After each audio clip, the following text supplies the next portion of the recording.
પારડીનગરમાં સફાઈ અભિયાનમાં મંત્રી વસાવા, પાલિકા પ્રમુખ સહિતના નેતાઓ ઝાડુ લઈને નગર સ્વચ્છ માટે સફાઈ અભિયાન હાથ ધર્યું હતું।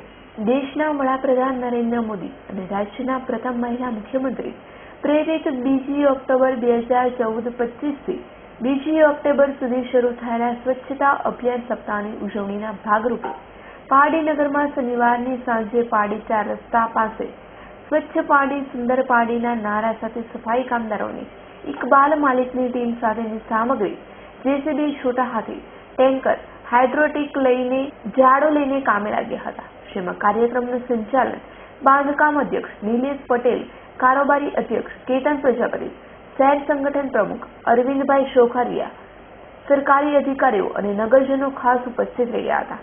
ત્યારે નરેન્દ્રભાઈ મોદીના સ્વપ્નને ક્લીન ઇન્ડિયાના નામે હેઠળના કાર્યક્રમ સ્વચ્છતા અભિયાનને પારડીના આરોગ્ય ચેરમેન સુમિત્રાબેન પટેલની ગેરહાજરીની નોંધ પાર્ટી લેશે કે કેમ તે બાબતની ચર્ચા સ્થળ પર જ ચાલી હતી।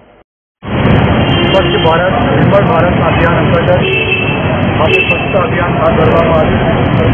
એના અંતર્ગત દરેક વ્યક્તિના ઘરમાં શૌચાલય બને, હર આંગણું અને શહેર અને ગામમાં સ્વચ્છ બને એની આર્થિક સુવિધા હાથ ધરવામાં આવી।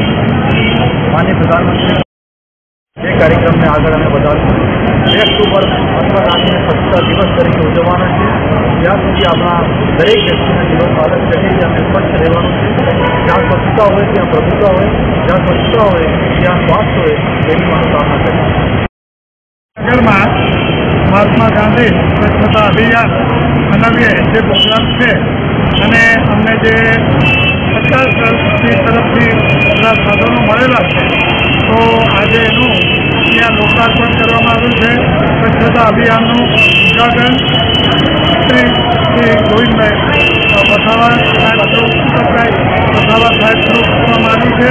આ પ્રસંગે કલેક્ટરશ્રી તેમજ ભાજપ શહેર સંગઠન અને ભાજપના કોર્પોરેટરો, શહેરના તેમજ કર્મચારીગણ અને શહેરના નાગરિકો થોડી સંખ્યામાં અહીંયા હાજર રહ્યા છે અને આજે પારડી 4 રસ્તાથી મરી માતાના મંદિર સુધી આ બંને બાજુમાં જે છે બધો સાફ કરી દેવાનું આજે અભિયાન।